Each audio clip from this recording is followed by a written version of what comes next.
সময়টা ছিল ইসলামের প্রথম যুগ। মক্কা নগরীর মরুভূমি অঞ্চলের জন্ম নিল এমন একজন মানুষ যিনি একসময় ছিলেন ইসলামের সবচেয়ে বড় শত্রু। আর কিছুদিন পর তিনি হয়ে গেলেন ইসলামের সবচেয়ে শক্তিশালী ঢাল। একজন মানুষ যার নাম শুনে শয়তান পথ বদলাত, যার শাসনে পৃথিবী কেঁপে উঠেছিল ন্যায় বিচারে। তিনি আর কেউ নন, তিনি হলেন ওমর ইবন খাত্তাব রাদিয়াল্লাহু। আজ আমরা শুনব একটি অসাধারণ জীবনের গল্প, অন্ধকার থেকে আলোয় আসার গল্প, একজন সাধারণ মানুষের ফারুক হয়ে ওঠার গল্প। মক্কার উত্তপ্ত মরুভূমি, বালির ঝড়, কঠিন জীবন, সেখানেই জন্ম নিলেন ওমর রাদিয়াল্লাহু। তার বাবা ছিলেন খুব কঠোর মানুষ। ছোটবেলায় ওমর রাদিয়াল্লাহুকে উট চড়াতে হতো, গরম বালিতে হাঁটতে হতো ঘণ্টার পর ঘণ্টা। একটু ভুল হলেই শাস্তি। এই কঠিন পরিবেশই তাকে বানায় অদম্য, দৃঢ়, নির্ভীক। সময় গড়াল, ওমর রাদিয়াল্লাহু বড় হলেন। তিনি হয়ে উঠলেন শক্তিশালী, সাহসী, কঠোর সিদ্ধান্তের মানুষ। মক্কার মানুষ তাকে ভয় পেত। তিনি ছিলেন কুরাইশদের অন্যতম নেতা, আর ইসলাম তখন তাদের চোখে ছিল একটি বিপ্লব। যখন মুহাম্মদ সাল্লাল্লাহু আলাইহি ওয়াসাল্লাম ইসলাম প্রচার শুরু করলেন, ওমর রাদিয়াল্লাহু ছিলেন তার কট্টর বিরোধী। তিনি মুসলমানদের নির্যাতন করতেন, তাদের শাস্তি দিতেন।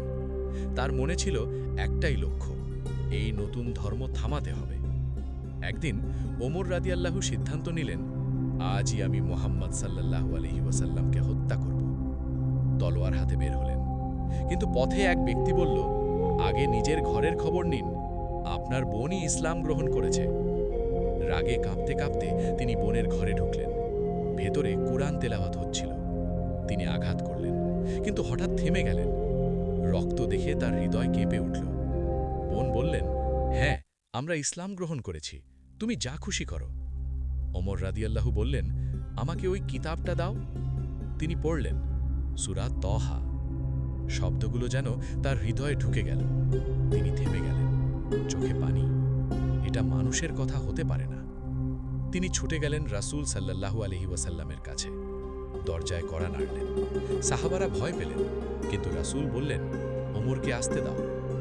ওমর রাদিয়াল্লাহু ঢুকে বললেন, আমি ইসলাম গ্রহণ করতে এসেছি। ইসলাম গ্রহণের পর তিনি আর লুকিয়ে থাকলেন না, তিনি প্রকাশ্যে নামাজ পড়লেন। বললেন, আমরা কি সত্যের পথে নই? সেই দিন থেকে মুসলমানরা সাহস পেল। রাসূল সাল্লাল্লাহু আলাইহি ওয়াসাল্লাম তাকে দিলেন উপাধি আল ফারুক, অর্থাৎ যিনি সত্য ও মিথ্যার পার্থক্য করেন।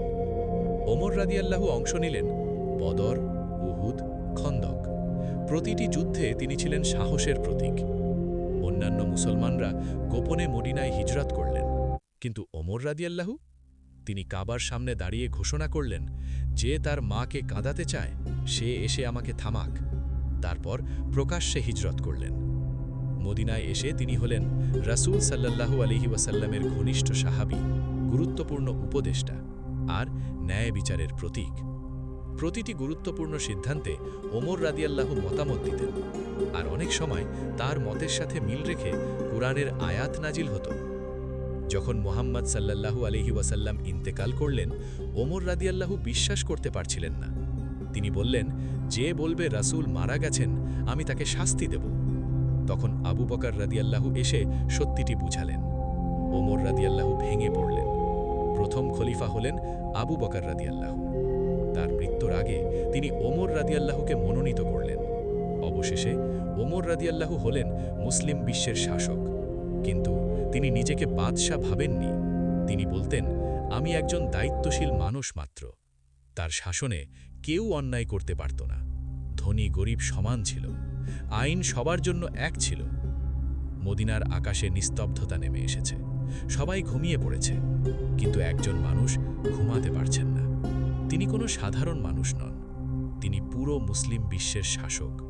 তবুও তার মনে অদ্ভুত এক ভয়। আমার প্রজাদের কেউ কি কষ্টে আছে? এই চিন্তা থেকেই রাতের অন্ধকারে বের হয়ে পড়লেন ওমর রাদিয়াল্লাহু। তার সাথে ছিলেন তার একজন সঙ্গী আসলাম রাহিমহু। দুজনেই শহরের গলি দিয়ে হাঁটছিলেন। চারিদিকে নীরবতা, শুধু ঠান্ডা বাতাস আর বালির শব্দ। হঠাৎ দূরে একটা আগুনের আলো চোখে পড়ল। ওমর রাদিয়াল্লাহু বললেন, চলো দেখি ওখানে কি হচ্ছে। কাছে গিয়ে যা দেখলেন তা তার হৃদয় কাঁপিয়ে দিল। একটি ছোট্ট তাঁবু, একজন মা বসে আছেন, তার চারপাশে ছোট্ট ছোট্ট বাচ্চারা কাঁদছে, ক্ষুধায় কাঁদছে, আর সামনে একটা হাঁড়ি আগুনের উপর বসানো। ওমর রাদিয়াল্লাহু এগিয়ে গিয়ে বললেন, হে মহিলা, কি হয়েছে? তোমার বাচ্চারা কেন কাঁদছে? মহিলা উত্তর দিলেন, তারা ক্ষুধার্ত। ওমর রাদিয়াল্লাহু জিজ্ঞেস করলেন, তাহলে হাঁড়িতে কি রান্না হচ্ছে? মহিলা বললেন, কিছুই না, আমি শুধু পানি ফুটাচ্ছি, যেন বাচ্চারা ভাবে খাবার রান্না হচ্ছে, আর অপেক্ষা করতে করতে ঘুমিয়ে পড়ে। তারপর সেই মা এমন একটি কথা বললেন যা ইতিহাসে চিরদিনের জন্য লিখে গেছে, দেখুন, আল্লাহ বিচার করবেন ওমর আর আমার মধ্যে।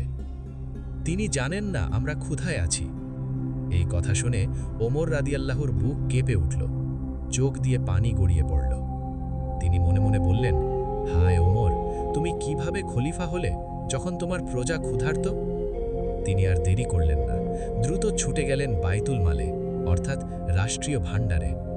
এক বস্তা আটা, কিছু চর্বি অর্থাৎ তেল, খাবার সামগ্রী তুলে নিলেন। তার সঙ্গী বললেন, আমি বহন করি। ওমর রাদিয়াল্লাহু বললেন, না, কিয়ামতের দিন কি তুমি আমার বোঝা বহন করবে? এই কথা শুনে সঙ্গী নীরব হয়ে গেলেন। ওমর রাদিয়াল্লাহু ফিরে এলেন সেই তাঁবুতে, নিজেই আগুন জ্বালালেন, নিজেই হাঁড়িতে খাবার রান্না করলেন। ধোঁয়া তার মুখে লাগছিল, চোখ লাল হয়ে যাচ্ছিল, তবুও থামলেন না। খাবার তৈরি হলে তিনি নিজ হাতে বাচ্চাদের খাওয়ালেন। ধীরে ধীরে কান্না থেমে গেল, তাদের মুখে হাসি ফুটল। কিন্তু ওমর রাদিয়াল্লাহু চলে গেলেন না, তিনি দূরে বসে রইলেন। তার সঙ্গী বললেন, চলুন এখন।